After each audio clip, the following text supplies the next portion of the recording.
against Bronny James feels like Mike DeCourcy against Mike Tyson. I'm sorry. I mean, let's be real about this. We're talking about a generational prospect in Cooper Flagg, and LeBron's kid who averaged 5.5 points in his 1 year at Division I basketball. I'm not saying LeBron is a poor player, but I don't see him as an equal attraction or an equal.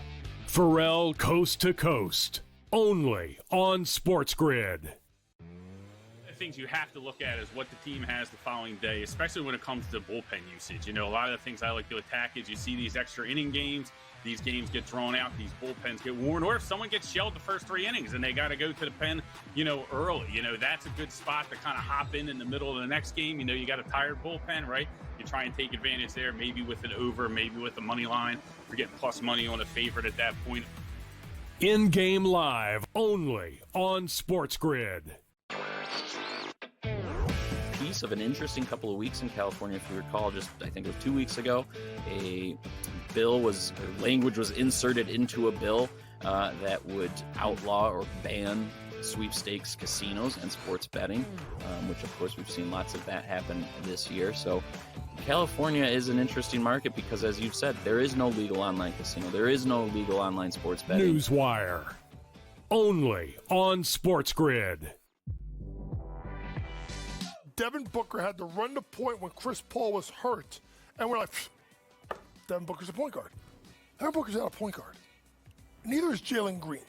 So I need to know, once you get rid of Bradley Beal, who cannot be on that team, who is the point guard? And then I think as a sixth man, I actually don't mind it with Jalen Green. Betting above the rim, only on SportsGrid.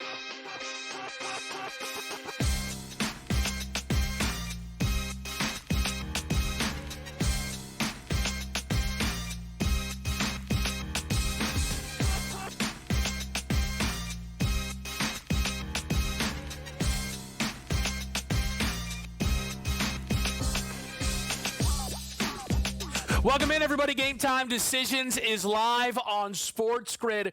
We're here with you on this Thursday night. I'm Kevin Walsh. Next 90 minutes, we've got plenty to go through with a nice Major League Baseball card still to go. We've seen a couple of games with the Mets and the Orioles. One finished, one still to go. Cubbies got hot against the Minnesota Twins with more just greatness from PCA. Couple of home runs in that game. I think that MVP case is legit. We've talked about that a little bit here on the show. Maybe we'll talk about it a little bit more later on tonight. We also have NBA Summer League with Cooper Flagg making his debut. We will get to that as well. But I think the main event tonight, rightfully, is Yankees-Mariners, as the New York Yankees feel a win away from not completely whitewashing their very, very underwhelming stretch of baseball where they allowed the Toronto Blue Jays to jump them for first place, but putting the Yankees in a position where you can go, all right, look, it was a bump in the road. You got to handle your business against the Cubs who are coming to town, but there's still a lot of baseball to play, and the Yankees would be rightful favorites to still catch the Toronto Blue Jays. On the other side of it, though, for the Yankees, while a loss would, again, not be disastrous, but they'd go right back to 3 behind Toronto, and that's just not where you want to be. If you are the Yankees and you can allow yourself to be swept by Toronto and drop those games against the New York Mets, you should be able to sweep this Seattle team. Yet they find themselves priced as dogs in the game.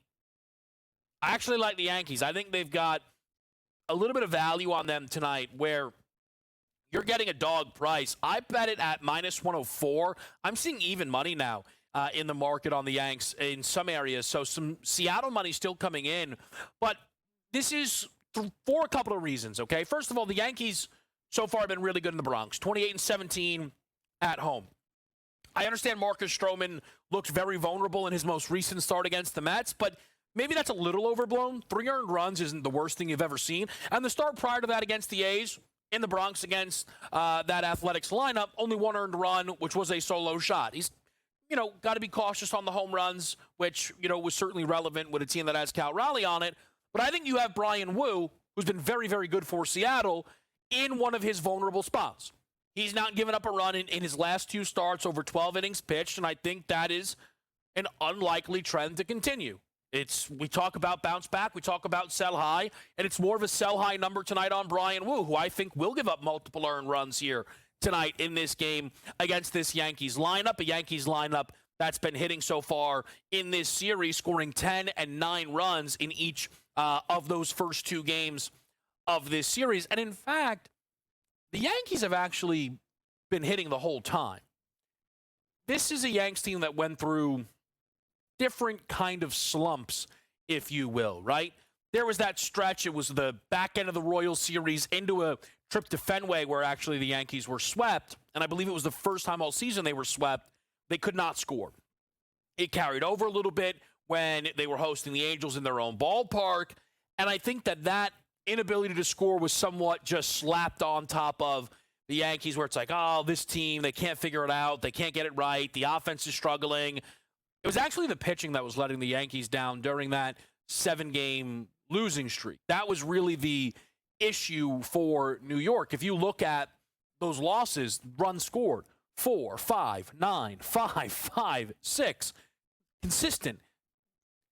It's now the pitching that has stepped up a little bit more and meeting the level for the New York Yankees, and I think Marcus Stroman can continue that here tonight. Now, one of the aspects, of course, of this series is it presents us the chance to see the top 2 choices in the American League's MVP race going head-to-head. And really, if you were, again, doing an MVP ballot, NBA or NFL style, where it's not conference or league, but it's just the whole league as a whole, I think these are probably the 2 best players so far this season in Aaron Judge and Cal Raleigh. And yet, Cal Raleigh is a little bit colder. We're seeing it be more boom or bust for Cal Raleigh at the plate. And Aaron Judge has, at the moment, completely snapped out of the slump that he was in. Look, I understand July is a very small sample size. But in that sample size, Cal Raleigh is batting .125 with an on-base percentage of .276. He has 3 hits. They are all home runs in this month. Aaron Judge has 4 home runs in this stretch of baseball, while batting .429 with a .564 on-base percentage. That extension is what is expected between these 2 players. And I'm not just referring to the MVP award, where Aaron Judge is minus 1,500 and Cal Raleigh is 7-1. A 90-1 number on Tariq Skubal, by the way, as the 3rd best choice, and I can't really disagree with it. But in the home run market, where you still have Cal Raleigh at 36 to Aaron Judge's 34, it's Aaron Judge who's minus 155 to lead Major League Baseball in home runs this season to Cal Raleigh's plus 130. And if you actually take a snapshot right now of the leaderboard across Major League Baseball, the Aaron Judge Triple Crown dreams, which started to be discussed around April-ish, early May, it feels as if it will come down to that home run leaderboard. I guess the RBI portion of it as well. I don't want to be dismissive, but Judge, if he leads baseball in homers, it's going to probably result in a lot of RBI. At the moment, Aaron Judge is tied for the league lead in RBI at 77 with Seiya Suzuki, and is 1 up on Cal Raleigh for the American lead. And the batting average gap is not close. He's hitting .360. Jacob Wilson's .355 is the 2nd best option. And the reason why Aaron Judge is such a strong favorite is it feels like right now what would be a better bet. Aaron Judge to continue to hit for this incredible average, or Cal Raleigh's incredible home run rate. It would be Judge in the batting average. Because Aaron Judge has now been the best hitter in baseball for 2 seasons, no argument. Since last season began, you're talking about 250 or so games, a little bit more. Aaron Judge owns a Major League Baseball-wide Triple Crown. He's batting .336 over the last year and a half. The next closest is 318. Shout out Bobby Witt. The third closest is 30 points lower at 306. Aaron Judge has 92 home runs. The next closest, Shohei Ohtani at 85. And then it's Cal Raleigh at 70.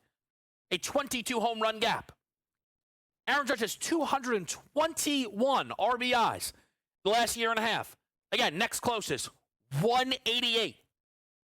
Aaron Judge right now, with respect to the season that Cal Raleigh is having, is not battling Cal Raleigh or Shohei Ohtani or Vladdy Jr., J-Ram, PCA, Kyle Tucker, Juan Soto. That's not the battle. The battle is the history books. How close can Aaron Judge get to a Barry Bonzian season? That is the question, and we're about to finish up the first half, a little bit more of that question, and see what it looks like following the All-Star break. Again, I like the Yanks tonight at a near plus price at home. We'll talk more about your baseball slate here. We're live with you. It's Game Time Decisions.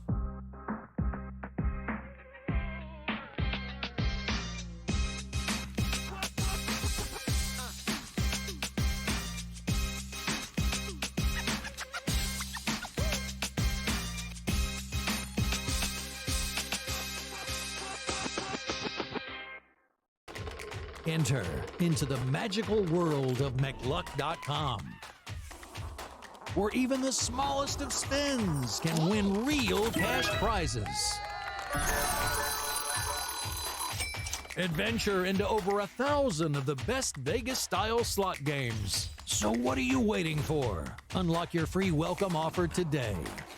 Join the fun where winners play and players win. Two guys that can do it all. Too much electricity this morning. This is a good time. We're having a lot of fun. I had to do a triple take. Ka-ching! Why? Because of parity. I didn't mean to offend. Yeah, it's not going to happen. Load management is a dirty word. Let him rip. You know what? Circumstances provide the results. What? How do you do this one? Oh, Donnie, you got such a good show there. A network that is booming. The Early Line, only on SportsGrid. We're going to go through every single thing, and I've got a great team behind me that's going to help me get the job done. I want this to be the place that people come to. There is going to be an energy to Game Time Decisions that you will feel night in and night out. We are going to hit every single one of those markets that you need to know about. We will have everything at our disposal, and we will use that to our advantage. There is not going to be a better place, I promise you, than Game Time Decisions. I'm Kevin Walsh. Tune in to Game Time Decisions weekdays on SportsGrid. The game is on. The stakes are high. But the action isn't just on the field. Rearranging that rim. Get it inside! SportsGrid's in-game live. Your ultimate second screen experience. Just a little flyer, couple of 15.5-point live line. Every prop, every play, every day. Anything can happen. It's complete chaos. It's smarter to be on SportsGrid.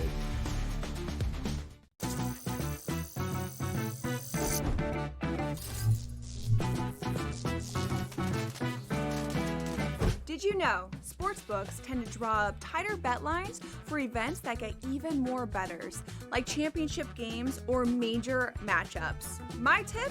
Try betting on less popular sports. You might have a better shot at beating those odds. Now, go get lucky. See you in Las Vegas. Let's get lucky.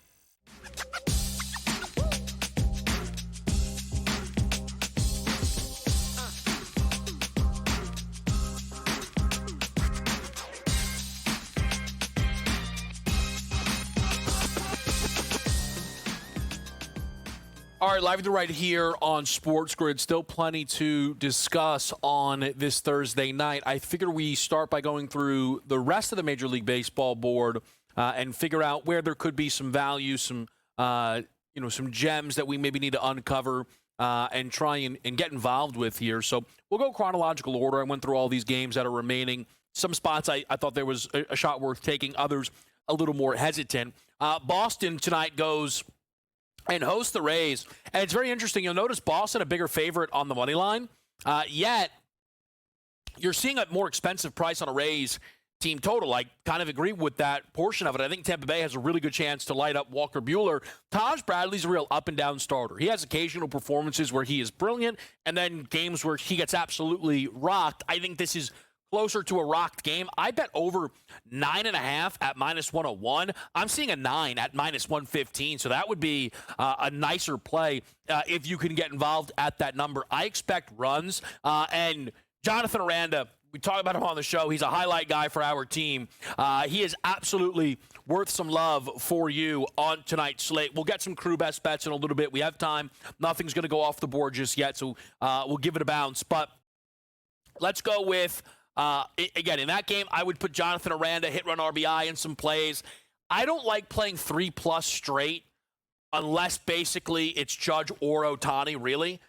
Again, but parlay pieces, things of that nature, I've really enjoyed the hit run RBI market, and Aranda I think makes sense. I like over 9.5 in that game. Next up on the docket is White Sox Guardians, and you know what? We'll just bring it in right now. This is our guy Casino Chris's best bet. He likes Cleveland. He likes him a lot here. Money line -120. I don't mind the play on the Guardians. This team maybe found themselves a little bit in that series against Houston. They had a 10-game losing streak that they snapped in unreal fashion, where they win 3 straight against an Astros team that had just swept the Dodgers in L.A.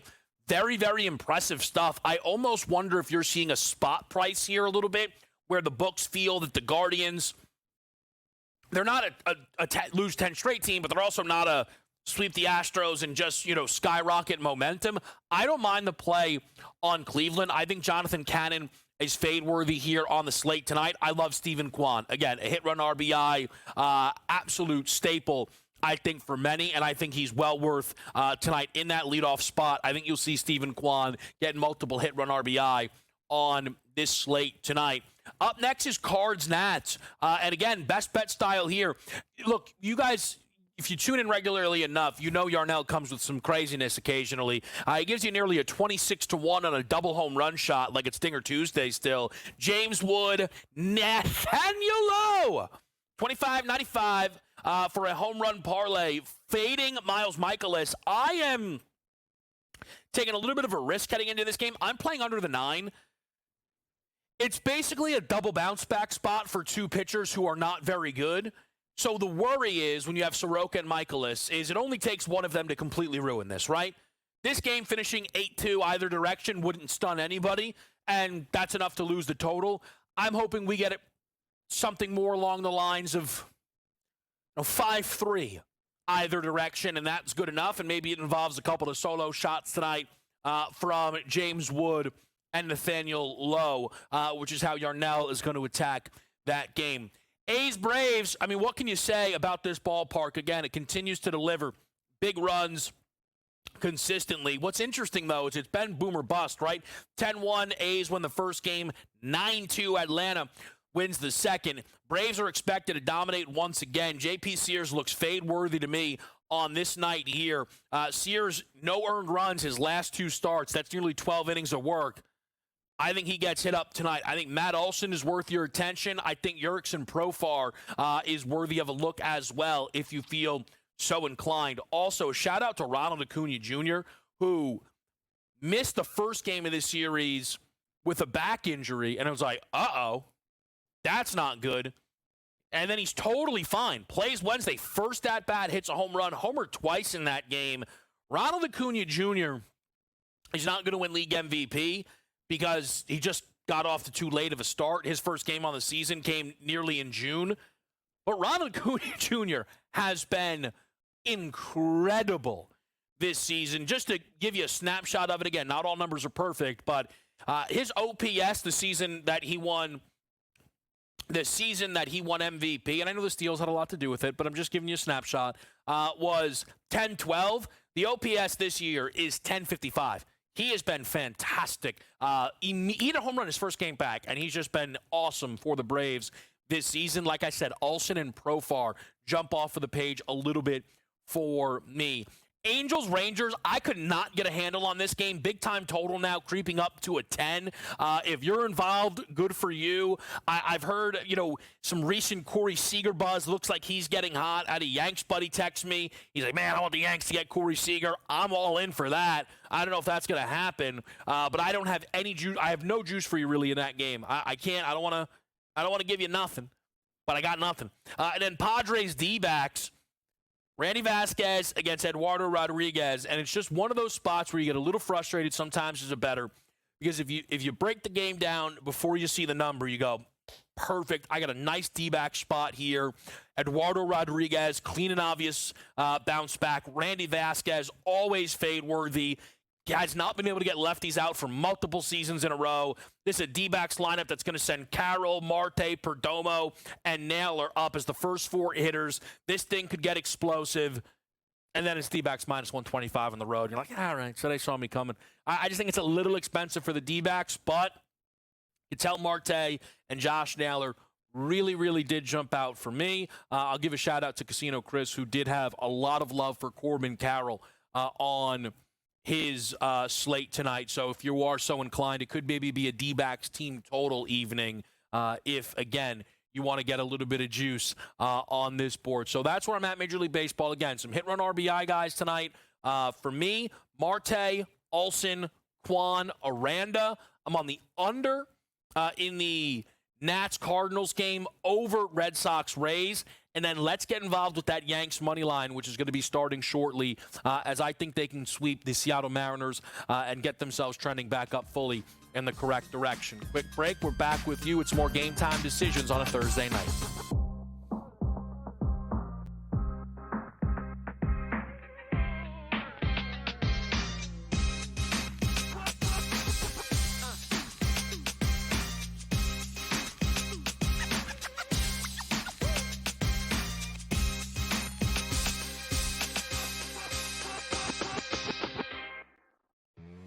That is the idea. It really is for in-game live.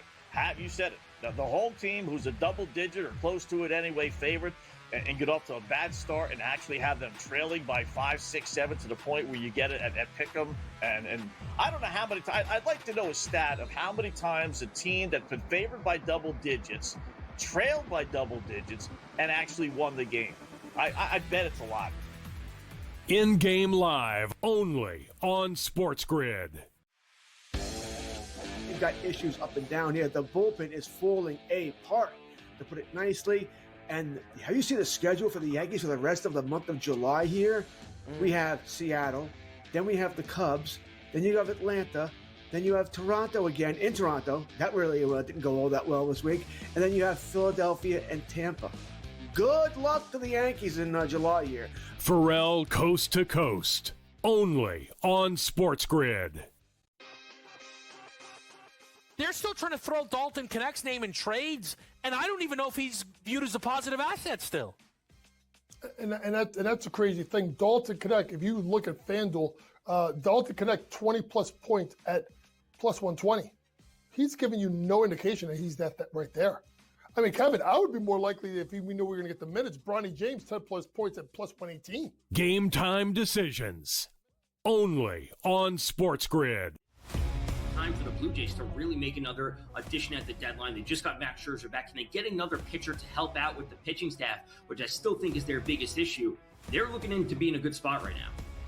And also, Tom, like just the evolution of handicapping, right? Early in the season, I don't want to take this Blue Jays lineup. It's really bad. Now the past couple weeks, every day I'm looking at the Blue Jays going ooh, team total, RBI chances, guys that weren't household names at the beginning of the year. Pro Baseball Today, only on SportsGrid.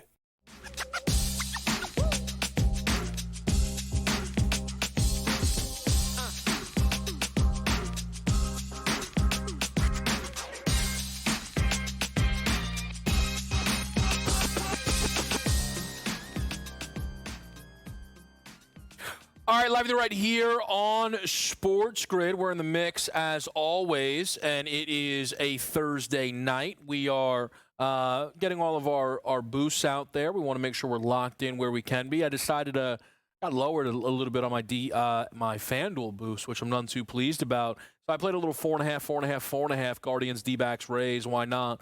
We'll get in the mix. That thing got shot up to 859. So that's where the Major League Baseball stands.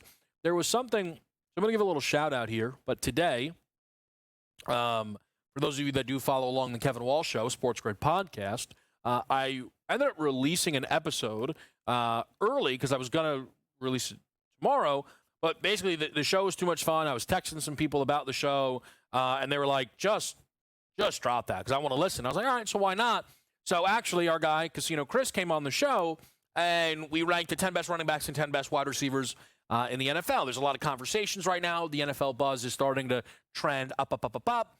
And it was a really, really fun show. I recommend everybody checking it out. You can find it on my Twitter at @TheKevinWalsh. Anywhere you get your podcasts, the SportsGrid podcasts, those are all out there. Again, it's the Kevin Walsh Show. I say that to say some of that NFL buzz was still kind of, we were riding high off it a little bit. And we said, you know what, here on a Thursday, let's three-man weave this thing a little bit. Let's triple thread it. And let's go with one of those benchmarker. They're all over FanDuel, right? So you can get quarterbacks for touchdown passes or passing yards, running backs, rushing yards, or receivers. And there were some guys that were some key names for Chris and I on the show, and those guys are a part of the puzzle that is this triple threat parlay. 1,000 yards for Drake London. That I am responsible for. Garrett Wilson for 1,000. Chris is responsible for that. And then Yarnell, who will actually be featured, again, if you'd like to, a little bit later on, probably next week, to do some quarterback talk, goes for Khalil Shakir at 750. And to give all of these guys a little bit of time, right? Khalil Shakir, who, look, unsurprisingly, I think, did not get discussed on that show, does find himself in a very important role still. Because Buffalo was talked about as a team that was, look, wait till this team gets a number one wide receiver back, right? Like they lost Diggs, panic. It was fine, but now they're going to find a way, right? They make the Amari Cooper trade, and it's like, okay, that wasn't what we thought it was going to be. They drafted Keon Coleman, and again, like, Keon is fine, but the idea that Keon Coleman was going to come in and be a number one receiver was wild, and he wasn't anywhere near that. And I don't feel like that's still... It doesn't feel like the expectation is Keon Coleman's going to be a 1,000-yard type of player. Khalil Shakir is the top option on a team quarterbacked by a guy that anybody would agree is one of the 5 best players, and he's the reigning MVP in Josh Allen. So 750, it feels like a low bar to clear. I'm fascinated to see, is Shakir someone that is going to continue to trend up? Is there another level that Khalil Shakir can get to for this football team? His first 2 years, lower workload, far more explosive in terms of a yards per reception. Last year, that dipped under 11, but he had 100 targets, so I find him to be really interesting. Garrett Wilson, who Chris is super high on, I think, for me was an honorable mention when you talk about the top 10. He has 1,000 yards in each of his first 3 seasons, despite the fact that it's been littered with inconsistent quarterback play and inconsistent coaching. Yet he shows up. He's played the maximum amount of games he possibly could through the first 3 seasons. He's got 3,200 yards. The touchdown numbers, were up last season to 7 due to playing with Aaron Rodgers. And you're getting a plus price for Garrett Wilson in year 4 to do something he's done each of the first 3 years. I can't argue with that number. I really can't. And I think that the tough thing for Garrett Wilson is getting away from the Rodgers-Adams combo is probably for the best. I am not sure that the Justin Fields thing is still going to work out for Garrett Wilson. It feels like it's another season of questions at the quarterback position. Again, my leg would be Drake London, and I know it's the chalkiest of the bunch, but I almost wanted to extend the olive branch on a guy who ended up just an honorable mention for me and I didn't make room for inside my top 10, despite the fact that Drake London in his 3rd year had the 4th most receiving yards in football last season. Drake London last year had 100 yards, had 100 receptions, and 1,271 through the air, 9 touchdowns. It was easily his best season. He had nearly 300 receiving yards in the last 2 weeks as he and Michael Penix started to find that rhythm. Is Drake London going to be a 1,500-yard guy? I don't know. A 1,000-yard guy? For sure. Plus 440, 444 if you want to get in the mix there. Let's talk some Summer League next.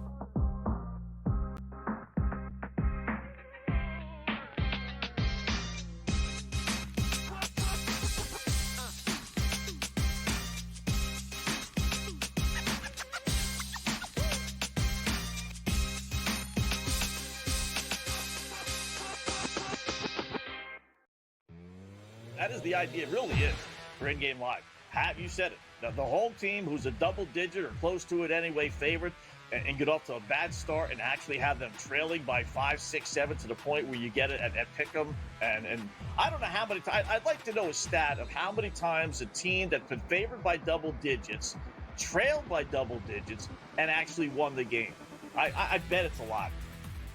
In-game live only on SportsGrid. You've got issues up and down here. The bullpen is falling apart, to put it nicely. And have you seen the schedule for the Yankees for the rest of the month of July here? We have Seattle, then we have the Cubs, then you have Atlanta, then you have Toronto again in Toronto. That really didn't go all that well this week. And then you have Philadelphia and Tampa. Good luck to the Yankees in July here. Pharrell Coast to Coast, only on SportsGrid. They're still trying to throw Dalton Knecht's name in trades, and I don't even know if he's viewed as a positive asset still. And that's a crazy thing. Dalton Knecht, if you look at FanDuel, Dalton Knecht 20-plus points at plus 120. He's giving you no indication that he's that right there. I mean, Kevin, I would be more likely if we knew we were going to get the minutes. Bronny James, 10-plus points at plus 118. Game time decisions, only on SportsGrid. Time for the Blue Jays to really make another addition at the deadline. They just got Max Scherzer back. Can they get another pitcher to help out with the pitching staff, which I still think is their biggest issue? They're looking into be in a good spot right now. And also, Tom, like just the evolution of handicapping, right? Early in the season, I don't want to take this Blue Jays lineup. Like, it's really bad. Now, the past couple weeks, every day I'm looking at the Blue Jays going ooh, team total, RBI chances, guys that were in household names at the beginning of the year. Pro Baseball Today, only on SportsGrid.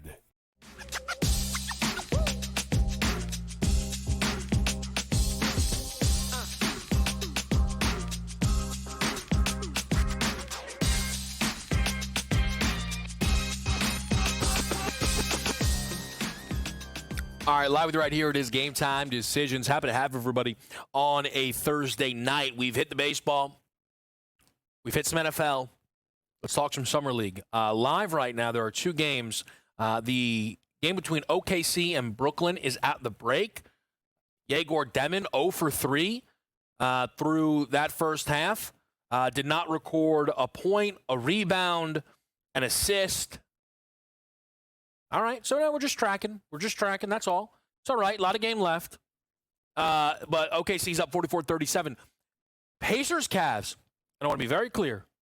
No one's taking credit because I didn't bet a thing. In fact, I probably would have gone the other way. But I was breaking down some of these Summer League games, and I saw Pacers, Cavs. I looked at the roster. I was like, this could be like a higher scoring game, right? Like, it looks like there's just like a lot of offensive options out there. That was just how the roster's read.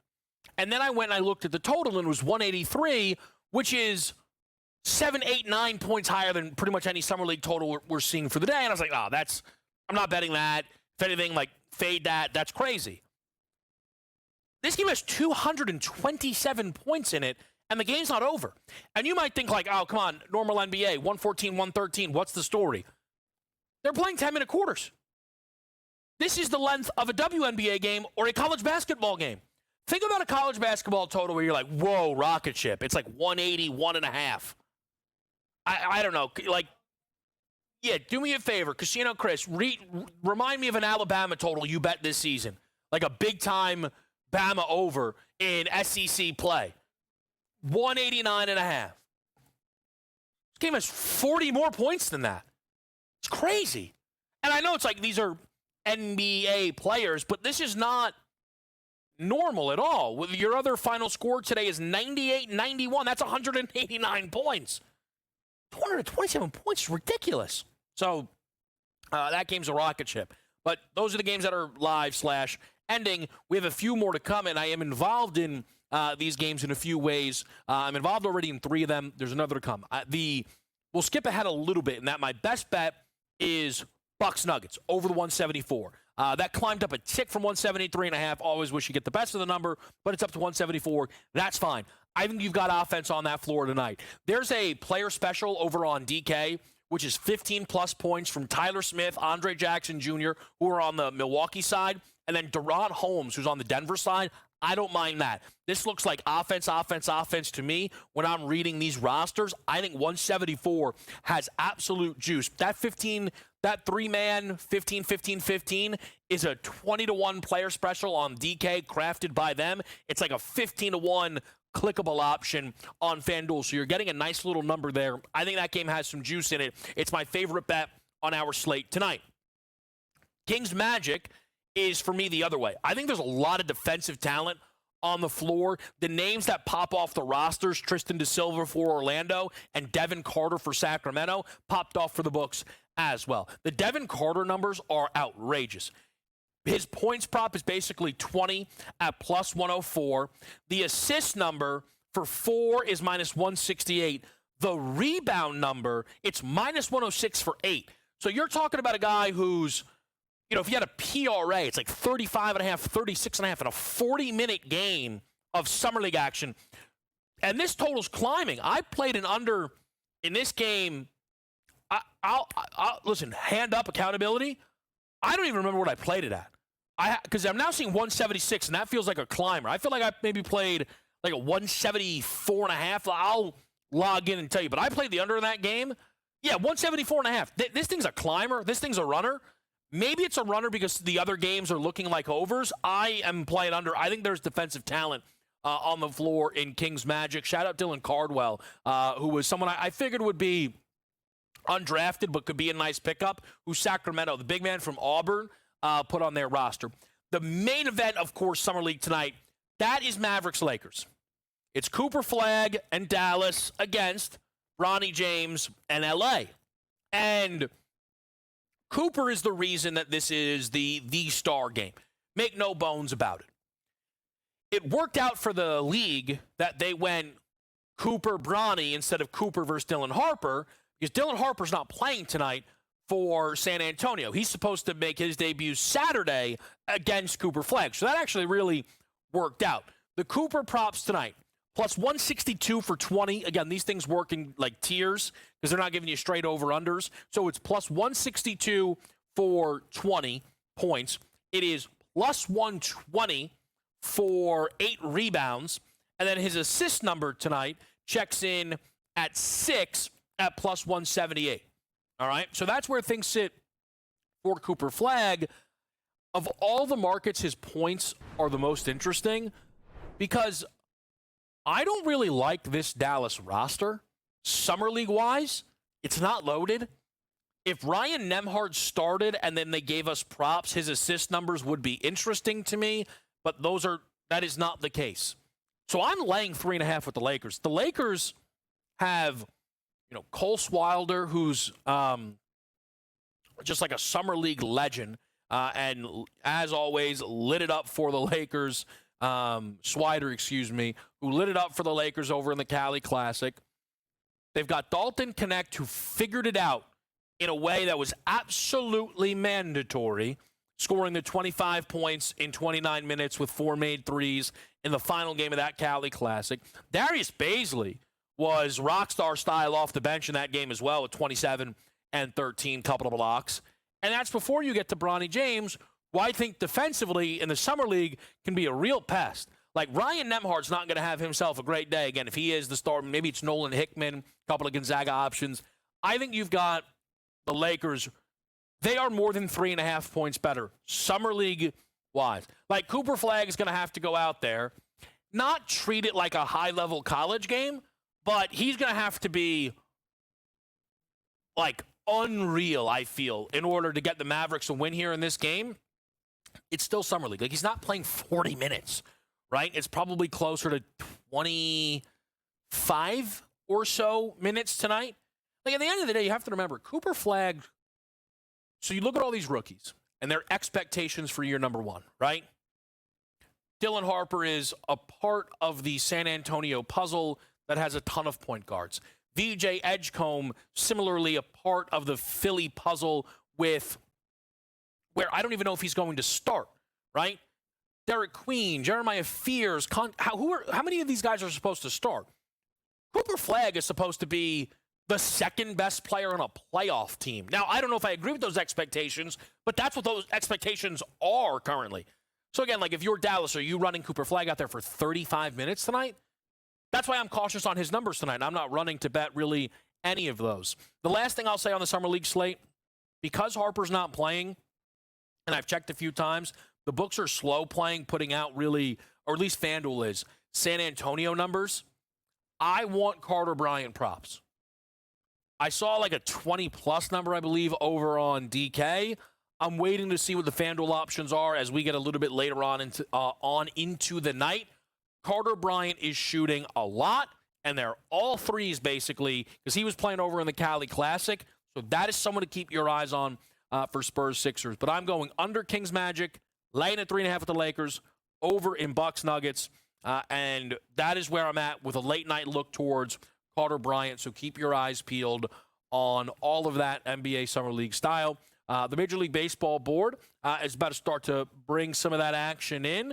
And we got to talk a little AL East with our next guest, as Andrew Cali is back in the fold with us here on Game Time Decisions. It's a quick break. We'll be right back with you on a Thursday night.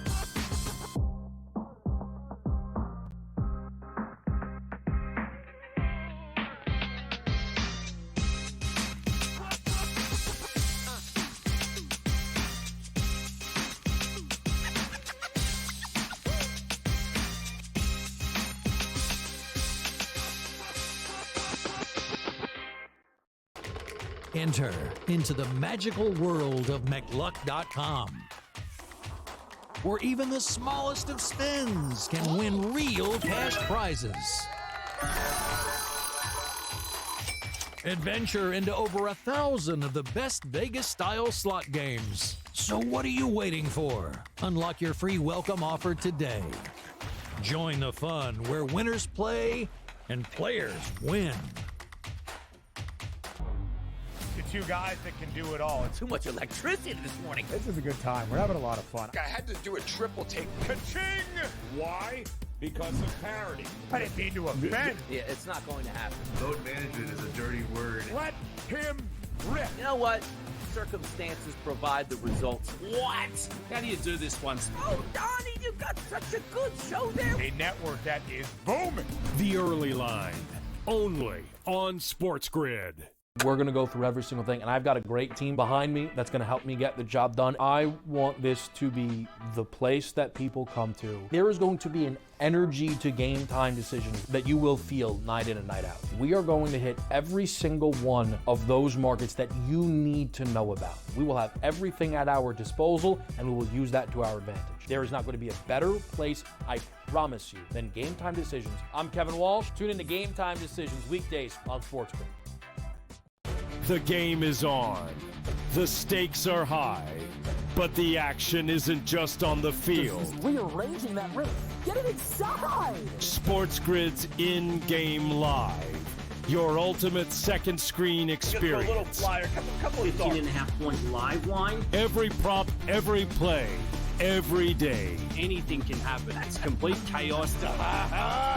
It's smarter to be on SportsGrid.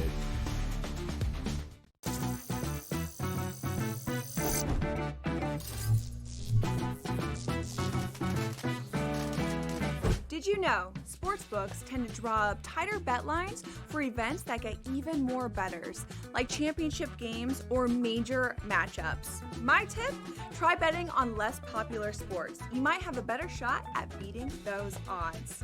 Now, go get lucky. See you in Las Vegas. Let's get lucky.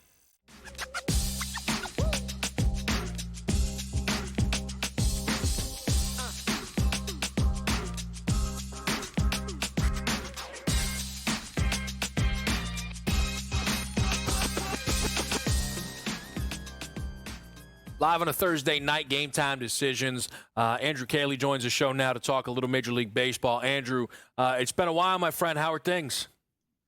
Things are going well. I've talked to you off camera. My 22-month-old daughter has decided to climb out of her crib, so we're transitioning to her big bed. So really tired these days, but not too tired to come on here and make some bets. Maybe there's too much energy in the house now because all those Toronto Blue Jays victories. Is it possible that that's what's going on? 100%. Just feeding off my my screaming at the TV. It's been a lot of fun for them. If you had told me they'd have 54 wins at this point of the season, heading into the season, when there was a point where I was like, are we trading Vladimir Guerrero Jr. before the season starts? Because that wasn't figured out. Like, wasn't sure where the direction of this team was at all. It's been a really fun thing to watch because they are a baseball team. That's what it kind of they're getting contributions up and down the lineup. Like, I know they lost yesterday, but their first run was on a sacrifice bunt. Like I think they lead the league in sacrifice bunts right now. Vladdy, while not hitting a ton of home runs, is hitting the ball hard and consistently. And they've done all this without Anthony Santander and Dalton Varsho in the lineup. So those are some additions they could be getting. If I tell you to go out and bet them plus 160 to win the American League East, I think that's a bit of my biased hat going on there. I bet them before that Yankees series when they were still 6-1 to win it. But now it's a little too short for my liking. Because I still look at the lineup and I watch them every single day and I'm like, I'm not 100% sure that this is like an AL East winning lineup for the most part. But they also need some stronger front end starting pitching. Like, they're consistent, they're good, but they don't have a guy who you're like, we're gonna throw you out there and you're gonna win this game. It's like, it's questionable with guys like Chris Bassett and Jose Barrios. Some days they're gonna make you look silly and strike out 7 dudes and pitch 6 innings of 2-hit ball, and other times they're gonna give up 6 runs on 7 hits in 4 innings. There's going to be a bit of a regression here, and I like the way things are set up for them making the playoffs. I don't think there's any value left in them betting that anymore. But I like that mostly because the rest of the American League is not looking so hot these days, and the competition is not there. So I think they're in a pretty good position in that sense. But the American League East, the Yankees are going to go out and make some big moves too. So it's going to be a battle for the rest of the season for sure. Yeah, look, it's a lot of good stuff there, Andrew. And I would say I do wonder a little bit if this, Toronto pop with the Yankees pullback maybe will force the Yankees to make some moves that they otherwise wouldn't have. And I think that becomes one of the most fascinating things. I feel, and I said this, I don't remember who I was talking to, but the American League East right now feels like the best representation of let's see what these rosters are after the deadline. Because it feels like every single one of these teams will be relevant, right? Whether Baltimore starts selling off, Boston still might. I don't know. They score 100 runs every game, but they also might sell. The Rays, by the way, like a 50-win team because, of course, like old school Tampa Bay, quietly really good. So that to me is the most interesting thing about this division is I don't really know what ranking these rosters today feels useless. Oh yeah, 100%. Because the Blue Jays have a history of making moves at the deadline, and the Yankees are going to, like you said, the Yankees have their hand forced at this point. They can't let this season go by the wayside with the way the American League is this year. But they need to get Aaron Judge some more help in that lineup.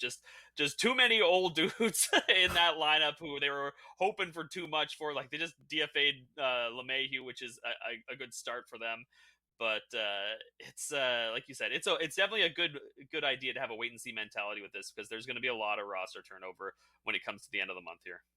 Yeah, let me ask you about that 7:40 window, Andrew. If we don't get through it all, maybe we'll keep you around quickly. We'll do the late games, but White Sox and the Guardians are going head to head with Cleveland after losing 10 in a row. Sweeping the Astros after the Astros had swept the Dodgers, which is just crazy. And then you get a little Cardinals-Nationals where there's some runs expected. What are you expecting from either of those two games? I like James Wood to keep being awesome. Like, I can't believe people were talking about this guy being a bust for a little while. His total bases at plus 105 and an RBI plus 150 look like good value bets to me. Like, the guy's for real. 24 home runs, 69 RBIs, and 939 OPS. He's got at least one RBI in 4 of his last 8 games overall. It's been a lot of fun to watch him play. And then, I don't know, Miles Mikolas is just, he's done. He's done to me. I can't believe that the Cardinals still put him out there every day. Bottom 15% in expected ERA and expected batting average. So I think it's a productive day for James Wood. Yeah, James Wood. Look, they in the back sometimes call me a war merchant, but I'm also hearing that from a Nationals fan, so I don't know how upset they'll be if I mention James Wood is the 4th highest wins above replacement amongst all National League players. I mean, it's higher than Shohei's, Andrew. Like, pretty good. Pretty good if you ask me. I'm shocked that they haven't been better this season. Obviously, they're going to have to address the pitching, but there's some really good, talented players. I was really high on the Nationals coming into this season. Were you? Yeah. I was on the over their win total, and I took a flyer on them to make the playoffs, and it's not looking so hot right now. But you know what I did? So I was also looking for like a cheap NL team, and I was like, you know what, man, this Marlins team might surprise. And then they got swept at home by the Rockies, and I went, that'll be the worst bet I ever place. And now they're awesome, and I don't know why, and I don't know if I get credit, but I'm going to try and steal some because it feels like they're going to go over that win total because it's like 65 and a half somehow. And I'm going to ask you to just stick around just a couple of more minutes on the other side of the break just so we can go over some of those. You're good? Yeah, let's do it. All right, fantastic. We'll go over some of those late-night games then for everybody there, especially because Coors Jr. Is in play. We got to, appreciate it for as long as it lasts. I don't know. They got to figure out something for that Vegas stadium because we need runs aplenty every time the Athletics play the way we get them, and they're matched up against Spencer Strider tonight. So we'll talk a little more Major League Baseball after a quick break. We're with you here on Game Time Decisions.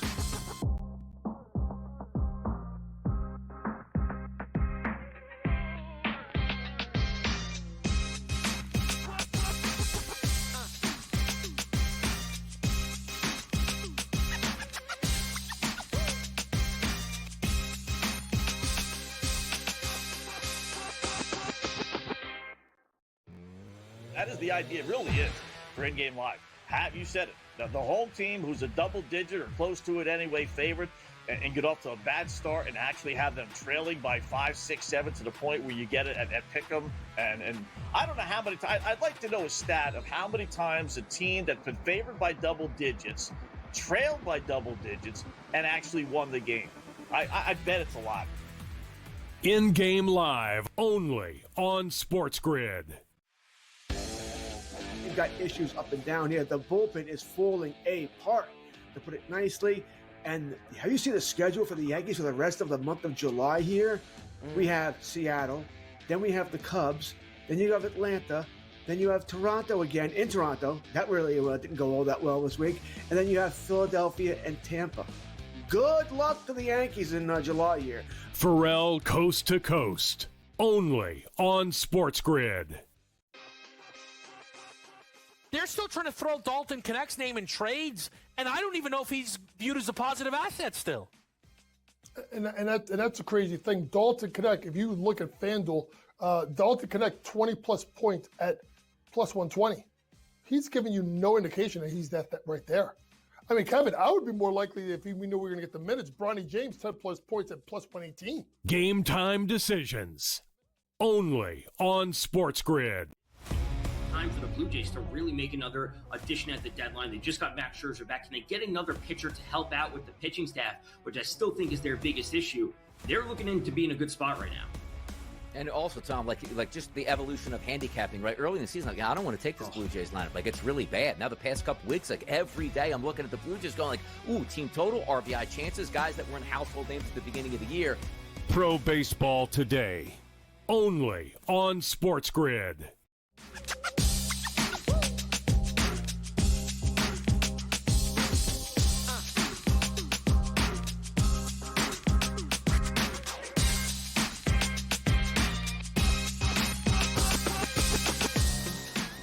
All right, fantastic. Game time decisions with you guys here on a Thursday night. Our guy Andrew stuck around. We really appreciate it because we do have a couple of late night games that projected to have some runs. We got a 10.5, a 10, and an 8.5, which is climbing with those three remaining games. Which of the three, maybe, Andrew, would be your favorite from that trio? My favorite. That's a tough one. Let's say Atlanta and the Athletics, just because we've got the angle of being super hot in Sacramento today. 99 degrees, I think, at opening pitch. So the obvious thought process there is the heat will make it harder for pitchers to grip the ball, and hitting kind of goes up when the heat goes up. That said, I kind of like Spencer Strider, even though the A's have not been great recently. I like Spencer Strider under 17.5 outs. You can get that about plus 125. We got the heat. Spencer Strider has not had his best stuff of late. Still good, but not like the Spencer Strider we saw from before the injury yet. He's in the 48th percentile in expected ERA, but he's still striking out a lot of guys. The A's also have the highest strikeout rate over the last 2 weeks. So strikeouts, potential for lots of batters faced, and that heat. So I'm going to take a shot at the under in that one, under 17.5 outs for Strider. It's an interesting spot there, and he throws a lot of pitches, and when it's 100 degrees out, I think your stamina can go down a little quicker. So I like that spot. The one thing about Strider to me, and it doesn't really even matter. He has a result in every start. He's 3-7, which doesn't feel right either. But like he's only started 10 games, but just I don't know. That feels tough that he's 3-7. But hey, sometimes that's how it goes here. Talk to me though on this late night game with the Rangers and the Angels, if you have anything, because I couldn't find anything on this game. I don't know. It was just very. It's like every time I see Patrick Corbin, I'm like, obviously there's going to be 100 runs. But then, like, that doesn't happen every time. And I'm like, I got to stop. And he's not for a long time, I was the number one fan in the Fade Patrick Corbin fan club. Like, we used to hammer under his outs every day, over hits allowed. Like, it was just money. But he's actually been, like, a little better. Like, he's not good. He's still bad, but he's not, like, bottom 1% bad anymore, which is a pretty exponential growth when you think about it. And it's just the Angels, they really, really struggle against left-handed pitching. They lead the majors in strikeout rate versus southpaws, and they rank 23rd in OPS. So the other thing here is that I don't think the Rangers really care if he pitches a lot. Like, just let him go. Yeah. So I'm taking a stab at over 16.5 outs for him tonight. Okay. All right. There we go. It's plus 130, and it goes against most of my being. So that's what I found. Usually because all the standard bets for him are always so juiced, right? Like hits are always like it's 6.5 hits allowed, which he hasn't actually gone over. Earned runs is 3.5. Like that's a big number for earned runs in a start. So I found something. It's plus money. It's not conventional thinking for Patrick Corbin, but let's be a little uncomfortable here and take his over outs. Doesn't mean he's going to win the game or the Rangers are going to win the game, but I like that price. Maybe Patrick Corbin's not awfulness is why the Royals signed Dallas Keuchel. Because they were like, we got to get one of these guys back in the bigs at a legitimate level. Like, you got to root in his minor league starts. There's no way Dallas Keuchel's going to come up to the bigs and be good. I reject it entirely. Also, what a sad state for Kansas. I don't care that it was a minor league deal. Associating with Dallas Keuchel at this point, Royals are cooked. That's the only reaction I could possibly have. This is a tough look. It's not as bad as the situation with Baltimore, but to see them kind of ascend last year, their ascension was obviously a little earlier than expected for even them. So a little regression wasn't crazy, but this is, like you said, signing Dallas Keuchel is not great. No, it's not. Andrew Cayley, we appreciate you stopping by, helping us get ready for this Major League Baseball board. Best of luck. Thanks. Good luck with all your bets. All right, thank you. Great stuff as always. From Andrew, we got Tom Vecchio stopping by next, which is always a good time. We've got our full list of Home Run Derby participants with a New York Yankee making an appearance. Who do you think it is? We'll let you know on the other side of the commercial break. A quick update, though. Aaron Judge got up with the first two on. Nobody out. Strikeout. And then Cody Bellinger grounds into a double play. I mean, that's not good. That's not how we drew it up, folks. Nerfy's all across the card right now. All right, let's talk to Tom Vecchio. Quick break, game time decisions.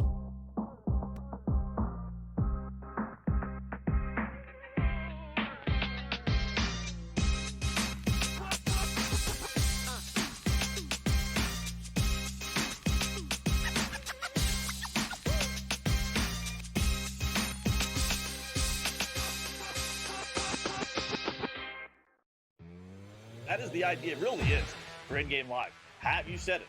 The home team who's a double-digit or close to it anyway favorite and get off to a bad start and actually have them trailing by 5, 6, 7 to the point where you get it at pick'em. And I don't know how many times. I'd like to know a stat of how many times a team that's been favored by double digits, trailed by double digits, and actually won the game.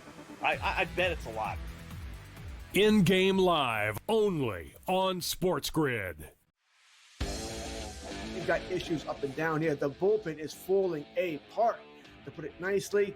And have you seen the schedule for the Yankees for the rest of the month of July here?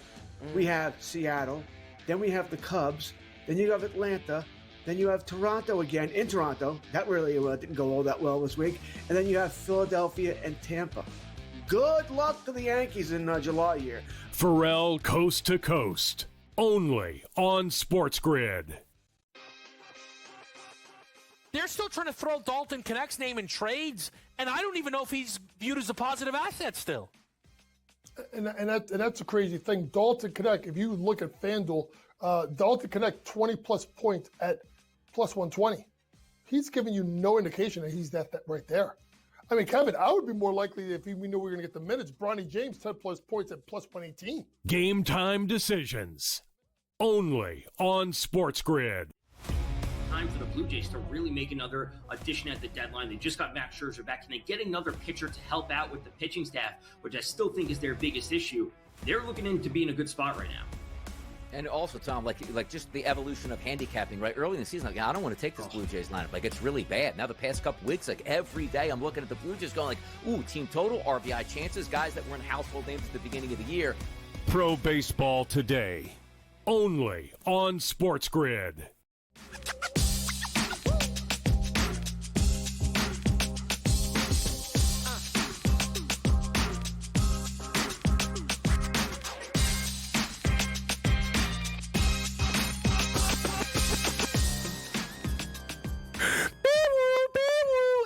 Central alert, James Wood, 550 for the home run derby. Home run derby odds are out because Jazz Chisholm is in. The Yankee that everybody was rooting to be in the home run derby.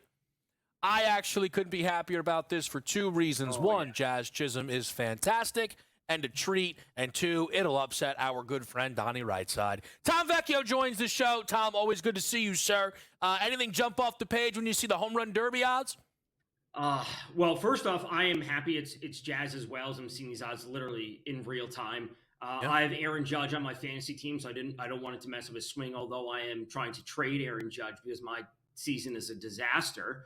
And I know none of the guys in my league are watching this, so I'm trying to move things around and trade Riley Green away. Why are they not watching?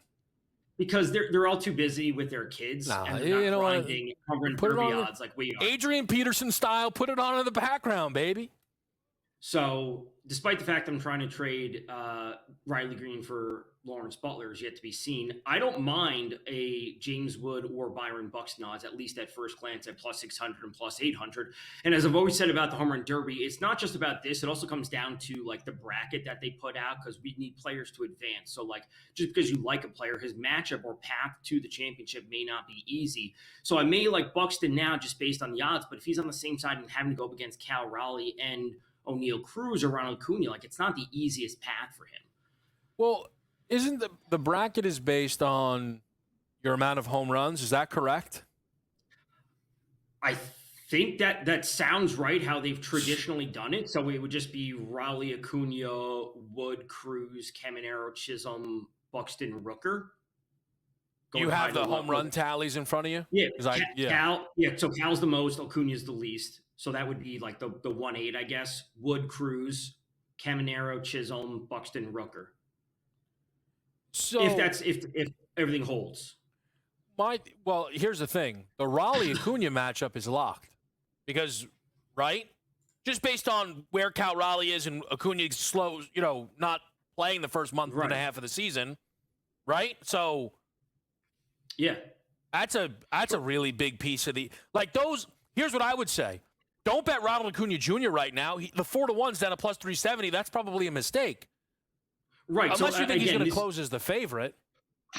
This is why it's we're reacting to this in real time, and B, it comes down to what the books offer. Like, it's going to be head-to-heads. The first rounds are going to have over-unders of, over 24.5 home runs, whatever it might be. So you can take an early piece of a player now, but know that you may have better options and or better odds once Monday rolls around, where you can take that direct outcome of, like, Acuna to beat Raleigh, or, for example, if there's something like that posted.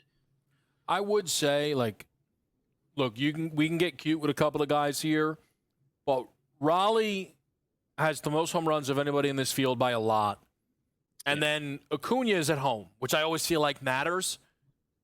It feels like I would want one of those guys. Again, for anybody that missed it, Jazz Chisholm is in the list for the home run derby. He joins Brent Rooker, Junior Caminero, Byron Buxton, James Wood, Ronald Acuna Jr., O'Neal Cruz, and Cal Raleigh. So those home run derby odds are out. They're also releasing All-Star Game MVP odds already. Buxton is at least interesting for the home run derby because he's from, I'm not sure if he's from Atlanta, but he's from Georgia. So home state. Oh, so you're going hometown flavor. Yeah, I'm thinking more fans. Right, totally. But, like, if there's one time for Buxton who's, like, dealt with so many injuries over the course of his career, like, he's never – at least that's another piece just to buy into now. He did get hit on his hand last night at an at-bat, and he was removed from the game with a left-hand contusion. So does he sit out this weekend? A lot to be seen when it comes to Buxton, but he is playing in his home state. All right, something to keep in mind. I'm surprised. I don't know why they've already released the All-Star Game MVP odds. I mean, I guess just like why not kind of thing. Do we have, Tom, do we know who's going to be getting the ball for the respective leagues? So. I don't think so. Would you project Screwball Skeens? That's right. Yeah, that's been kind of my something I think Donnie and I have talked or briefly mentioned when we went over the All-Star starting lineups last week. I think it has to be Screwball Skeens at this point. Can we make the case that it would be Screwball Wheeler? I'd rather Screwball Wheeler because Screwball actually didn't get the ball last year. Corbin Burns did, believe it or not. Right. Skeens got it last year and deserved it. Right? All the hype, all the buzz. I'd like to see Wheeler get the ball. Now, I don't know if the starts will line up. That's always a part of this.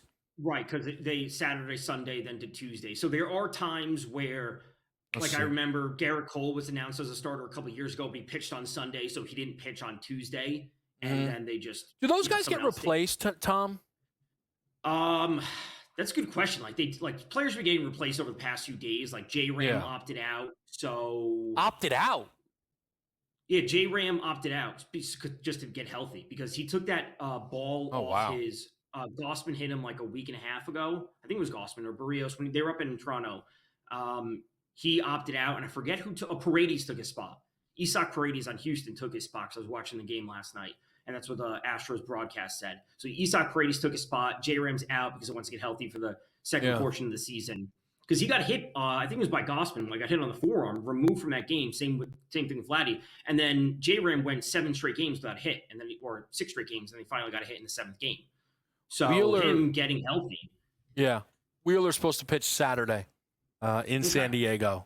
So, I don't know. It's a short turnaround. Again, so when it comes to the MVP is what this alluded, which stemmed from this conversation. The first player that jumps off the page to me is Ellie at 35-1. Right? Why? If I told you this, because if I told you, let's say you didn't watch the game, but you woke up on Wednesday and I was like, Ellie had a home run, 2 stolen bases, made a crazy diving catch. You'd be like, okay. That's par for the course for Ellie. So if we're looking to take a long shot on an All-Star Game MVP, a stolen base, a home run, two stolen bases. He scores first to home on a double. We get a home run, diving catch. Like, I'm okay. Ellie won MVP. No one's shocked. But I don't want to be going to Cal, Raleigh, or Ohtani at 5-1. It's crazy.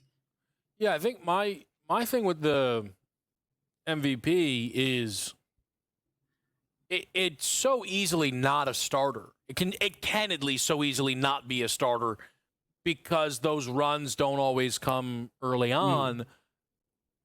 It's not my favorite market to bet in. Certainly not right now. We'll be more involved as we get there. Let me ask you, Tom, before we hit the break. Tom's going to be with us here kind of the rest of the way, but 7:40 Cardinals, Nats. They pushed back that White Sox Guardians start, but that's when it was going to get off the ground. Are you betting either of those games? So I have a small piece of James Wood for 2+ total bases, which I do not remember. James Wood show. Because Miles Michaelis, the Lizard King, is terrible. He's a terrible pitcher. Allows over a 50% fly ball rate to lefties. The hard contact is up. The strikeouts are down. When we look to Wood, his fly ball rate isn't amazing, but his actually fly ball rate versus righties on the road is much higher, which I always like. And you give me any time to attack the Lizard King, I'll take it. I played the under in that game. I'm trying to sneak it out. Soroka and Michaelis. We'll see. Yeah. You want to see our guy Yarnell's best bet? Show me. James Wood, Nathaniel Lowe, home run parlay. He went 26 to look at Tom. Tom doesn't like that stuff. Tom doesn't like a 26-1 best bet. I don't disagree. I know who loves those bets. Sportsbooks love Sam. Whoa. Tom, off the top rope, Tom, they're calling him in the back. Wow. Yeah. Wow. Wow. Crazy. He said that's 18-wheeler. Whoa. You do that on Tuesdays when you get the promos, not on a Thursday. My goodness. What if he's got a free bet hanging in the back pocket? Let it rip. All right. Maybe his best bet's a free bet. We don't know. We can't rule it out. We're going to keep mixing it up here. We're live with you. It's Game Time Decisions on SportsGrid.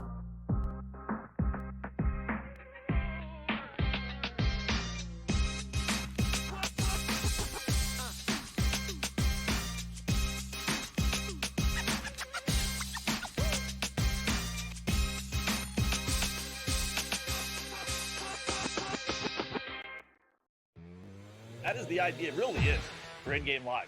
You said it. The home team, who's a double-digit or close to it anyway, favorite, and get off to a bad start and actually have them trailing by 5, 6, 7 to the point where you get it at Pick'em. And I don't know how many times. I'd like to know a stat of how many times a team that's been favored by double digits, trailed by double digits, and actually won the game. I bet it's a lot. In-game live only on SportsGrid. You've got issues up and down here. The bullpen is falling apart, to put it nicely. And have you seen the schedule for the Yankees for the rest of the month of July here? We have Seattle, then we have the Cubs, then you have Atlanta, then you have Toronto again in Toronto. That really didn't go all that well this week. And then you have Philadelphia and Tampa. Good luck to the Yankees in July here. Pharrell Coast to Coast, only on SportsGrid. They're still trying to throw Dalton Knecht's name in trades, and I don't even know if he's viewed as a positive asset still. And that's a crazy thing. Dalton Knecht, if you look at FanDuel, Dalton Knecht 20-plus points at plus 120. He's giving you no indication that he's that right there. I mean, Kevin, I would be more likely if we knew we were going to get the minutes. Bronny James, 10-plus points at plus 118. Game Time Decisions, only on SportsGrid. Time for the Blue Jays to really make another addition at the deadline. They just got Max Scherzer back. Can they get another pitcher to help out with the pitching staff, which I still think is their biggest issue? They're looking to be in a good spot right now. And also, Tom, like just the evolution of handicapping, right? Early in the season, like, I don't want to take this Blue Jays lineup. Like, it's really bad. Now, the past couple weeks, like, every day I'm looking at the Blue Jays going like, ooh, team total, RBI chances, guys that weren't household names at the beginning of the year. Pro Baseball Today, only on SportsGrid.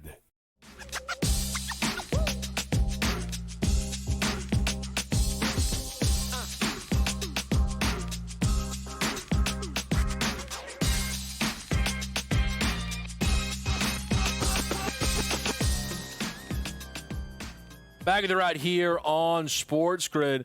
Tom with not an under the hat, because it's really more my fault, but a WNBA play he's rooting on. Go ahead, Tom. What do we got?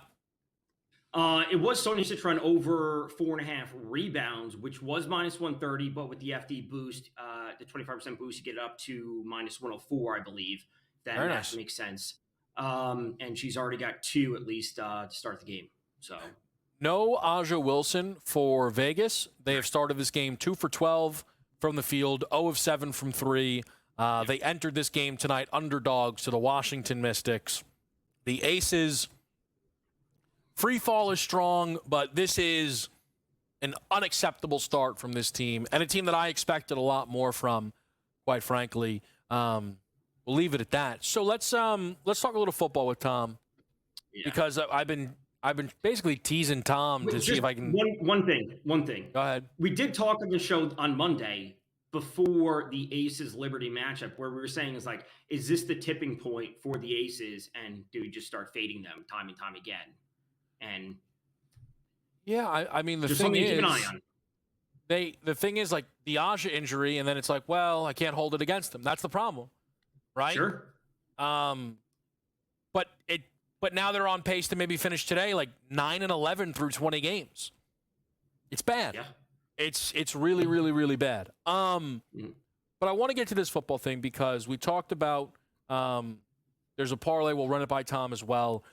But I am really excited about it. It was a really fun episode, so I'm going to bring it up again. The Kevin Walsh Show. It's a SportsGrid podcast, and I had Chris on, and we talked running backs and we talked wide receivers, which is admittedly right up Tom Vecchio's alley. I mean, it's up a lot of people's alley, but I know it's right up Tom's alley. And there was a player that, I don't want to go full spoiler mode because I want everybody to tune in, but there was a very surprising rank from Chris. I'm actually going to. Tom knows the parameters. I'm not going to tell them on air because I want people to tune in. But Tom knows the parameters. The surprising rank, Tom, was A.J. Brown. So you being familiar with the parameters. That's an. I'm gonna be honest. That's an unacceptable answer. That is unacceptable. I couldn't agree more. So here's my question to you, Tom. A little on the fly. Give me a ballpark of where you would view A.J. Brown, tier 1, tier 2, maybe in this league, and maybe what you expect right now in your mind from A.J. Brown and maybe the Philly pass offense heading into next season. At worst, he's the top of tier 3, depending on what you value, right? And depending on how you want to rank them. If you wanted to just say Chase, Jefferson, tier 1, they are by themselves. Yep, I'm fine with that. And then you wanted to mix in a St. Brown. I'm not going to put Devontae there, but I would make the case for Nico Collins, St. Brown, BTJ, and then A.J. Brown, Drake London, Neighbors, end the conversation. Putting A.J. not in that top tier at 3 is crazy. Yeah. I'm incredibly high on the player that is A.J. Brown. I think there's a lot of numbers that back that up. I think the fascinating thing for me, Tom, and really just for Philadelphia as a whole, and look, again, I sometimes feel like the fantasy community is first on a lot of things. And look, Tom is as deep into the betting stuff as all of us. It's just that Tom's deeper in the fantasy game than all of us, too. And I think it legitimately gives him an edge when we talk about these things. But like the Saquon Barkley concerns of workload plus next season that exist out there, right, Tom? I expect Philly to throw the football a lot more next year. So I think A.J. Brown statistically could be closer to like year 1, year 2 in Philadelphia than what we saw last year. And by the way, what we saw last year also had a lot to do with games missed. It does. And I would say, like, I had this take coming into the season about the Celtics where I said we were going to see the best version of them just because they were going to play free and open because they had won. Like, they got the demons off their shoulder. Now Philly, like, I almost want to say, like, Saquon doesn't need to have 150 yards every game. Like, he can get to his 99 whatever it might be per game, 90, and he has, 120 combined, whatever it's going to be. But like, let's experiment. Let's get creative and let's see what the real capabilities of this offense are instead of being like, we got to drive it home. We got to win games. We got to win games. Like, let's actually be creative. And that does open up the opportunity to see Jalen Hurts have the best passing year of his career. Now, I wouldn't be surprised to actually see a few more interceptions if they are continuously pushing the ball down the field. But the experimentation and the potential ceiling of the rest of the offense outside of Saquon, I want to say is almost more important than saying, Saquon, you got to get over 2,000 yards again. Yeah, no, again, I think there's some high-level ceiling stuff. Like I've mentioned this, Tom, and I talked about this last week. I'm starting to get more into that prep pieces, and I'm interested to see where some of those dominoes land. We'll throw this at you, Tom, and see if you're interested in it. It's a wide receiver parlay, some of those benchmark options that are out there, plus 444. Drake London and Garrett Wilson each for 1,000. Khalil Shakir for 750. What catches your eye? So, can you just keep that up? So I can just see. Yeah. So it's 1,000 for London and Wilson. Shakir for 750. The issue would be if Michael Penix doesn't take a step forward or is inconsistent. Because devil's advocate guy. I think I think the world of Drake London. I really do. Like, I've been trying to get him in one of my dynasty leagues. And I have A.J. Brown in the same league. So, but it's the inconsistency of Penix. So even though Drake London should command a 30-ish% target share, and he should be the dominant option in that offense, at least from a passing perspective, the inconsistency of Penix could theoretically hold him back, where we could see those 150-yard spike games from him, but we also could see games where he falls to 40 or 50 because the offense is operating inefficiently. Drake London would be inside your top 10? Best receivers in football? Towards the bottom of it, just because the pedigree isn't there fully for him. Just the volume of, the years aren't there for him, but he is approaching it. What I will say is, and we're going to keep Tom around and we're going to close out tonight's show. We're going to go over some best bets and everything like that. Do the exercise and you'll realize that there's only 10 spots in the top 10. We'll be right back. We're with you right here on SportsGrid.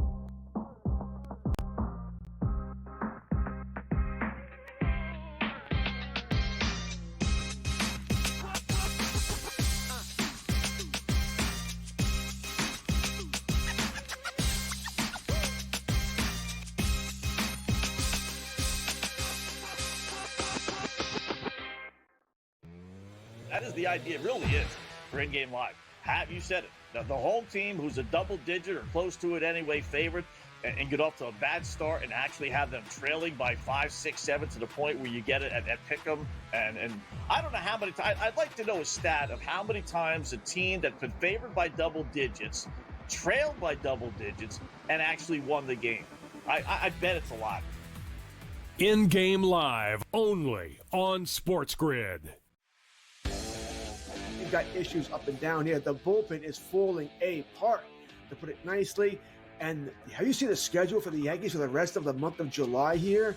We have Seattle, then we have the Cubs, then you have Atlanta, then you have Toronto again in Toronto. That really didn't go all that well this week. And then you have Philadelphia and Tampa. Good luck to the Yankees in July here. Pharrell Coast to Coast, only on SportsGrid.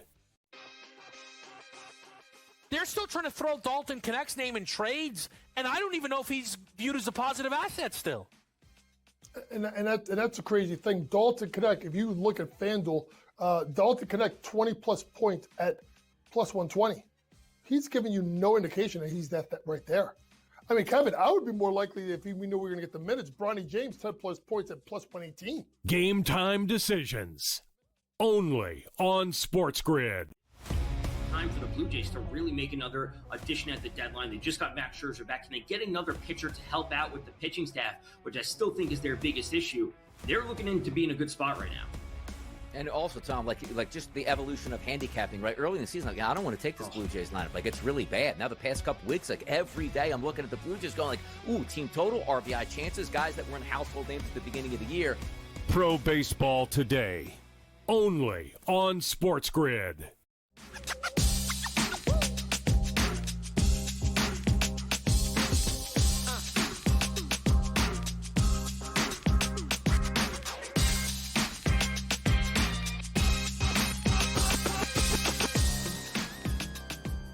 Game time decisions. We're back with you right here on a Thursday night. Let me also just to calm the waters. It's Kevin Walsh and future The Kevin Walsh Show guest Tom Vecchio, just to make sure that that's set out there. Because Tom, and I appreciate it, but like I'll bring up the show and be like, all right, so I'm just never coming on this thing. I'm like, oh, we'll get it right. I heard the Ben episode, you guys breaking down the college football rankings. Yeah. I heard one of the Joe Frizo episodes during, I don't know, whatever the playoff. It was definitely the beginning of the finals or the end of the Western Conference Finals. You guys kept talking about Jokic, like I don't want to say revisionist history, but like, oh, what if, they took him to 7 games, blah, blah, blah. Yeah. No, those, they're out there. I recommend. I think the college football one probably still tracks just in terms of the movement, the playoff 100%. Stuff. So people can check that out. And look, there's a lot of good stuff that I think Tom and I can do odds-wise once all that prep has started to finalize a little bit more. So what I just wanted to do is run through my action, anything that Tom has coming up, and then just maybe his thoughts on betting Summer League. So just to run through this again, and it just got underway, but I'm playing that under in Cardinals, Nationals. I'm on the Yankees money line, and I am on the Red Sox and the Rays over. At the moment, nothing's necessarily going great, but it is early on in all of these games. The hit-run RBI guys that I'm circling up, you can play them how you'd like, would be Aranda, who's in action right now, and then still to come would be Steven Kwan, Matt Olson, and Ketel Marte. Anything, Tom, you want to let the people know baseball-wise before we pivot over to the NBA? Yeah, as people know, if they watched the early line this morning, as I said with Ben and Donnie, I'm on the Mariners money line. I certainly like that. Just the pitching differential between Brian Wu and Marcus Stroman is massive. Really like the Athletics. I got it at over 10. I shouldn't say the Athletics over 10. The Athletics game over 10, not the Athletics team total over 10. But it's up to 10.5 now. Listen, it is going to be 100 degrees there. This is literally some of the best hitting weather that we have seen this season. The fact that the Braves are at minus 196, yes, it's Strider. This is an absurd line. You could not, listen, I would say, don't bet the Braves. If there's a side to take, it's the Athletics. But I'm not taking that. It's over 10. I also like Acuna over 1.5 or 2+ total bases, over 1.5 total bases. JP Sears is terrible. He's a terrible pitcher. Fly ball rate versus righties is over 50%. It's 100 degrees with wind blowing out. It is premium hitting weather. I love that. I absolutely love it. Look, I had to learn it the hard way. I don't remember this. It was a Severino game, and I want to say it was like Severino. Were they playing Seattle? I'll find it quickly before we get out of here. And I was like, man, this place isn't atrocious. But Tom, I came on, and I was like, this place is not Coors. These pitchers are better than this. I am playing under, and I got absolutely. Yeah, I knew it. It was against Seattle. It was a Monday going up against Bryce Miller, and it was over. Was that in April? It was. Let's see. It was May 5th. Okay. The total was 8.5. So it was like, so maybe I got and I was like, no way. And it was 4-4 in the 4th inning. And I was like, all right, cool, thanks, awesome, great pick, Kev. Summer League, Tom. How invested? How do you? You can say no. Do you jump in at all? I don't. Historically, I have played Summer League NBA DFS back in the day. We're talking like 2016, 2017. That is some deep level of stuff when you're getting to NBA Summer League DFS.